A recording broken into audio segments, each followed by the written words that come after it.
So my name is Erica Donison, and I'm one of the people behind the ASO website.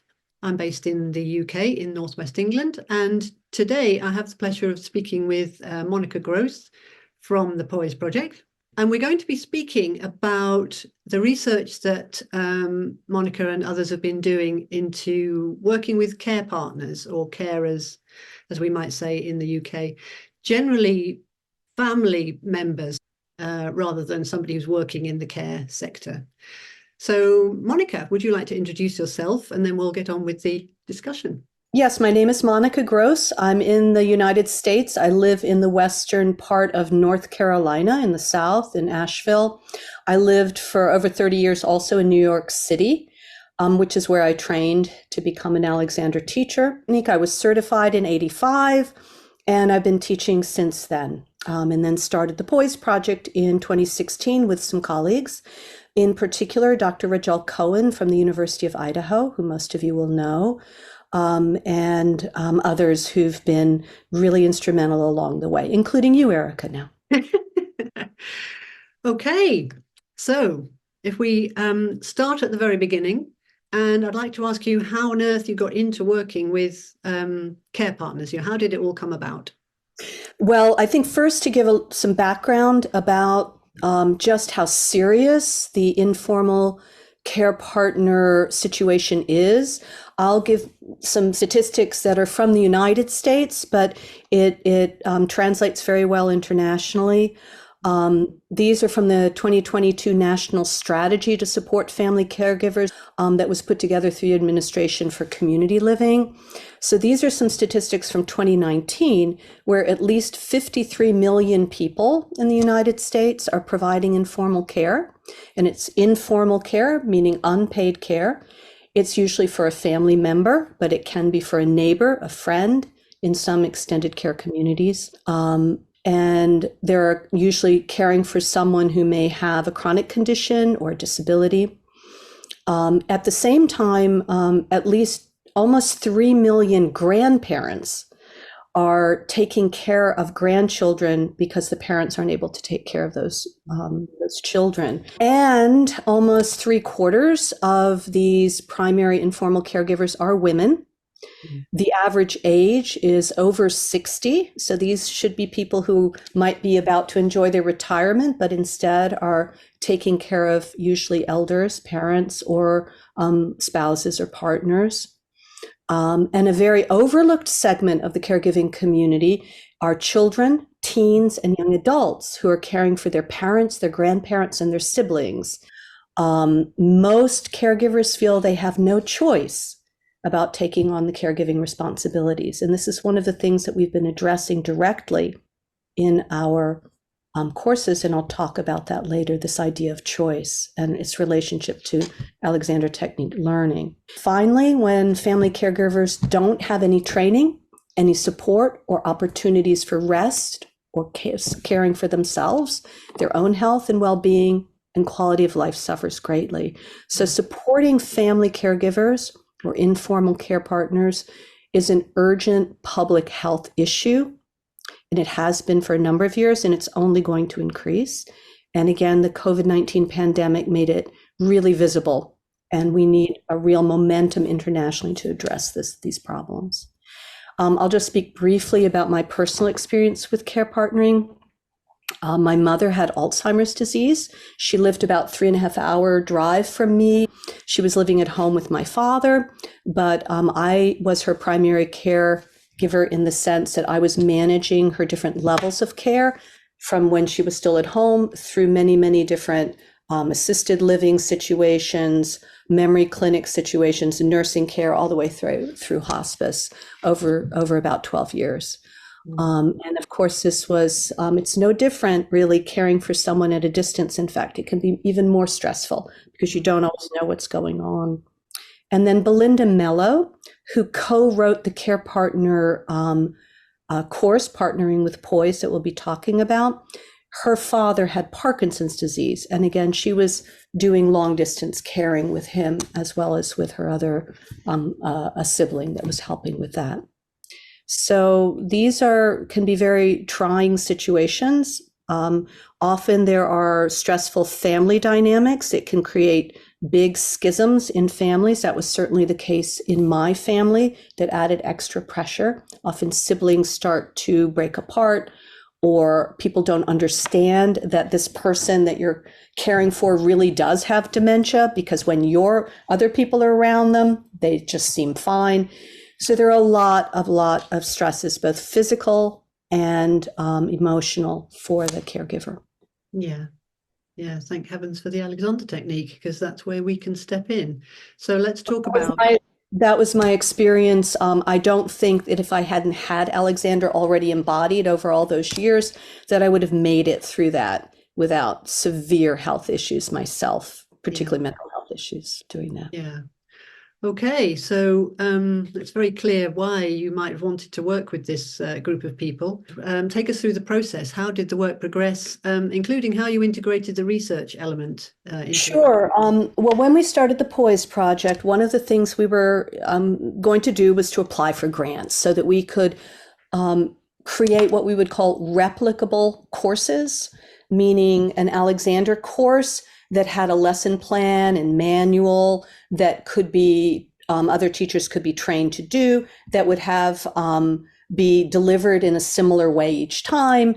And then we could do research on that. That was a very new idea in the Alexander world, but it's very important. That's how things like mindfulness or yoga or Tai Chi have gotten into the public schools, for instance, is that research was done and there was a program that could be credible because its outcomes were pretty similar whenever it was done. So we applied for grants from the Parkinson's Foundation here in America. And we were shocked that our first application, we got a grant, a $25,000 grant to create a Care Partner course. So we created a course with Belinda, and I wrote this course called Partnering with Poise, Caring for the Care Partner. And it was focused on the needs of the care partner independent of their care receiver.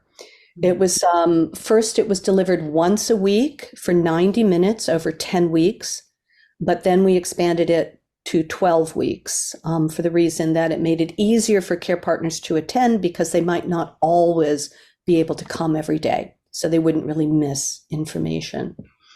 The first and last classes were 2 hours, so there could be good closure, good introductions, and so forth. We got 2 grants for that, and then we applied for additional grants, and we got 3 grants over time from the Parkinson's Foundation to do a Poised for Parkinson's course that was focused on the needs of people living with Parkinson's.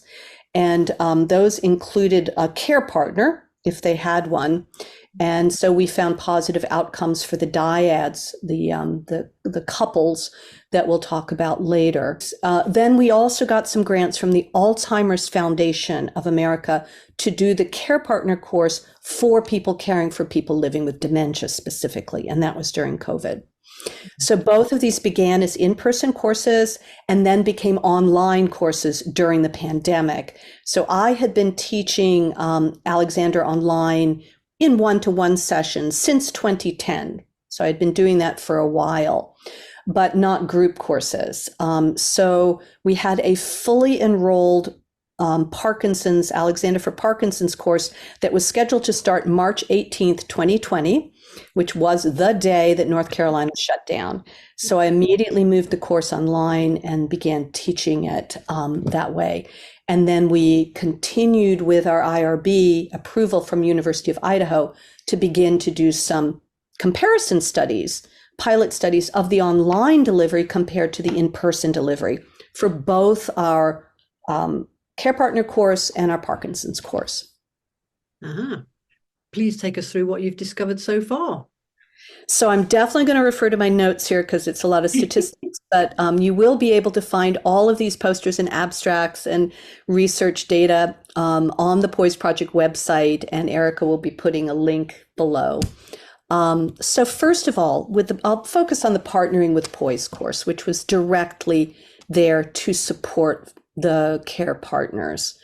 So we were able to deliver 10 in-person courses at 8 sites across North Carolina and 2 in Washington, D.C. area. And these were all people who are caring for people living with Parkinson's disease. 70% reported that their partner had some cognitive decline as well. 62 care partners completed our courses, 56 women and 6 men. So again, you can see that disparity in terms of the gender of the caregiver. Also, it's harder to get men to join these courses sometimes. They don't think they need help, or they don't really want to expand their efforts as a care partner sometimes. We did follow up not just after the course, but at 6 months after the course and 12 months after the course. It was kind of insane because we didn't really have staff or funding for any of the research. We were just really doing that through what we call sweat equity, through volunteer work, both for gathering the assessments, analyzing all of these things. This was sent then to Rajal, and her graduate students and undergraduate students would analyze the data. So we did have 48 care partners at the 6-month assessment point who were still able to do those assessments and surveys.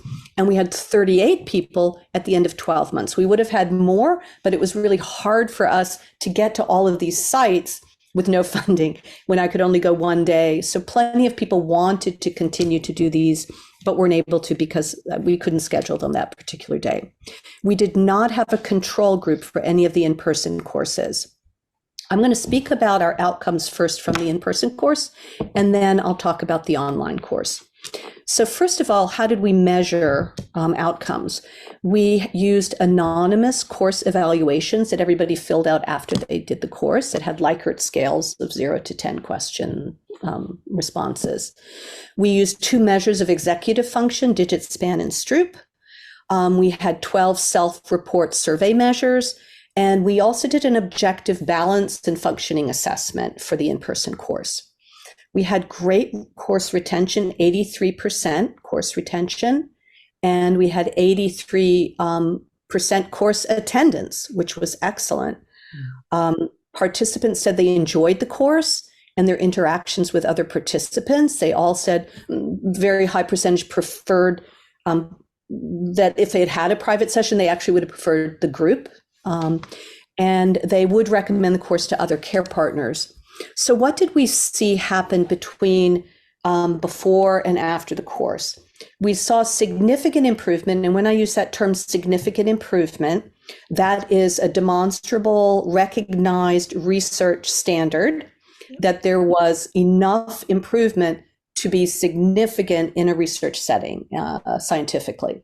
So we saw significant improvements between pre and post with the executive function, with reduced stress and burnout, with improved emotional self-efficacy and positive affect about themselves, reduced emotional distress, reduced fear, and even in the movement assessments, increased mobility and better scores for those physical functioning and balance assessments.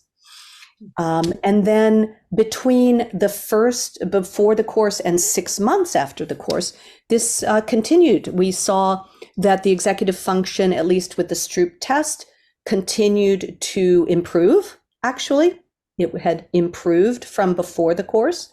We saw, again, the stress and burnout, emotional self-efficacy, and all of these similar things, including reduction in fatigue, which was interesting since there's so much fatigue that happens. And then between before the course and 12 months after the course, again, executive function held up. It had improved just even after a year with no further Alexander technique work. And mindfulness and awareness increased, and they felt emotional self-efficacy and positive affect decreased, while their emotional distress and fear continued to decrease. And mobility, and again, those physical assessments were improved again, even at 12 months. So the most interesting thing, though, is what improved from after they took the course and 12 months later. Things were improving even then.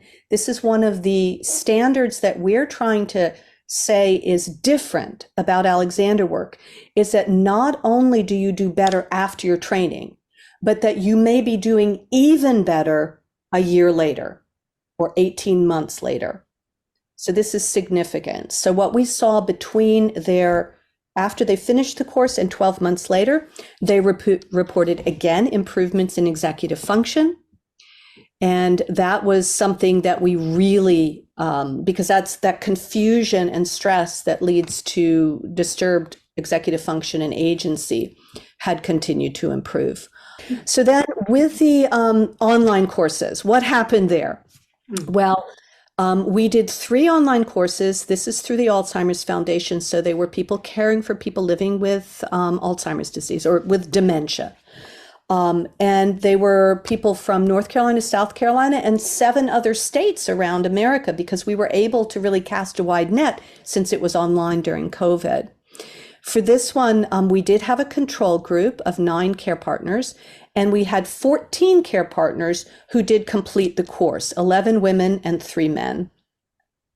So we had, for this one, 70% course retention. People who began the course finished it. And we had 87% course attendance of the people who did complete the course. We used all the same assessment tools, except for the in-person balance assessment, the physical assessment. We didn't do that online, for the online. Here, our AT group again improved executive function, and the control group did not. We were able to compare. So this is similar to what happened with the in-person course. But not only that, we were able to say that the control group did not. The Alexander group also reported increased self-efficacy and reduced fear, which was similar to the in-person. The control group did not. And on a 0 to 10 scale, they reported again that they really felt high practical tools for physical self-management. They would recommend it to a friend. They enjoyed the group interactions. They had practical tools for managing their emotions and reactions and preventing pain. And they felt better prepared for their daily challenges. So then what happened at 12 months? Again, the Alexander group maintained improvements in executive function, self-efficacy, and reduced fear, while continuing to show increases in positive aspects of caregiving and decreases in emotional distress and depression. We didn't really compare that with control because we had such a small control group at that point. But we also had care partners in our Parkinson's course. Even though the focus was on the needs of the person living with Parkinson's, we were very keenly interested in improving the condition of the care partner so both could thrive, which research has shown that when care partners thrive, the care receiver thrives. So we were able to do 4 in-person courses. 15 people living with Parkinson's and 16 care partners completed those courses.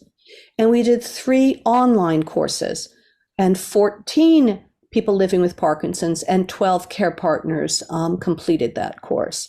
So it was very similar participant numbers.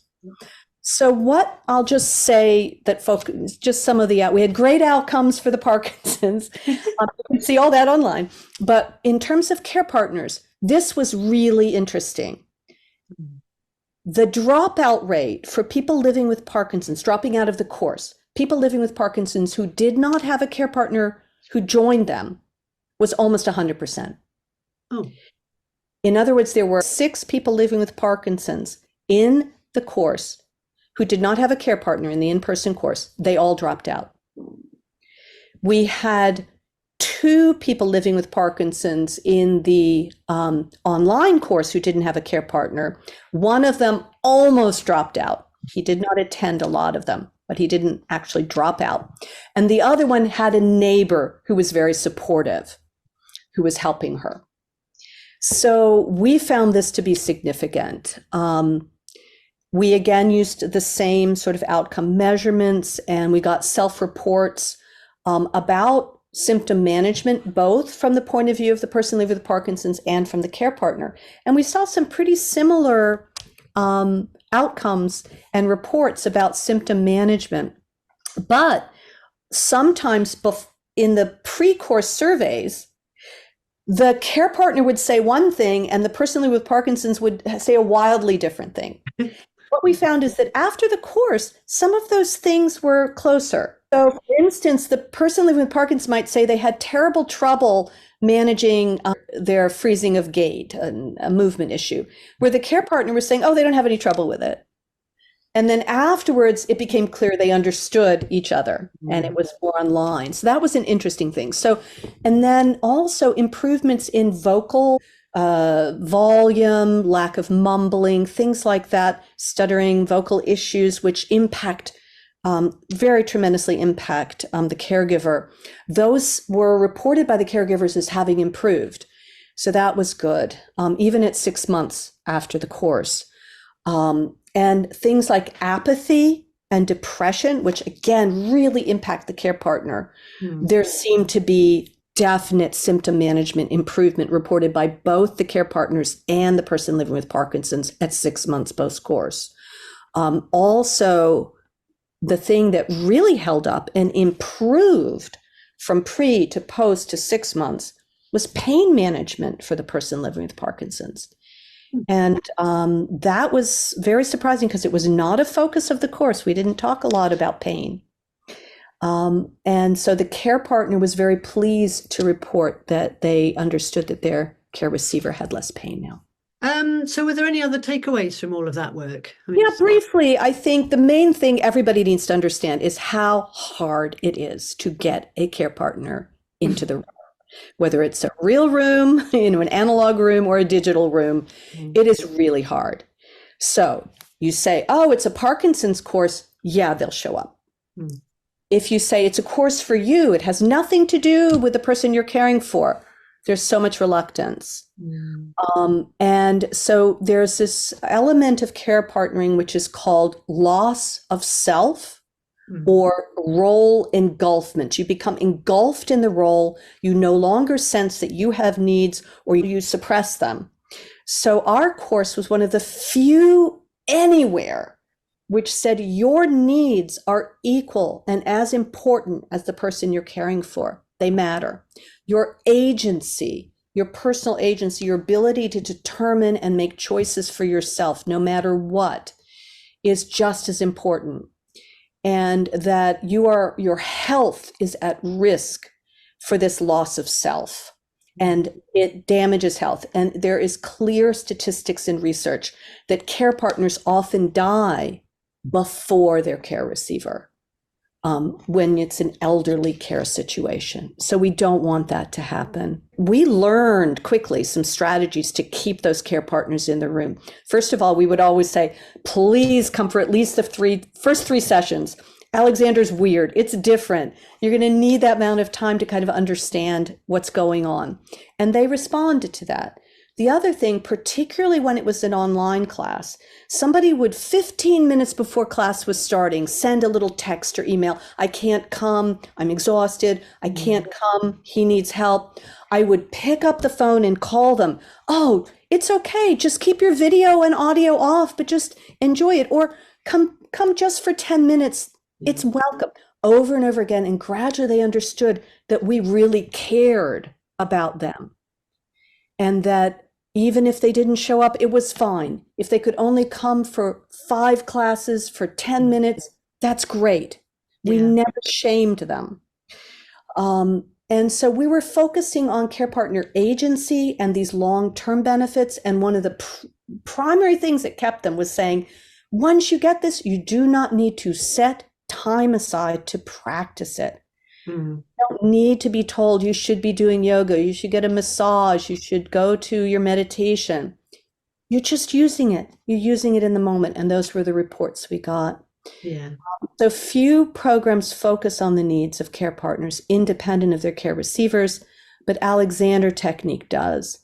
And so this is key. And we really, really need to show these care partners that we care about them. And to hear them say that 12 months afterwards, they realized how much better they were doing, that they, even though their care receiver had declined significantly, they actually felt better than before the course.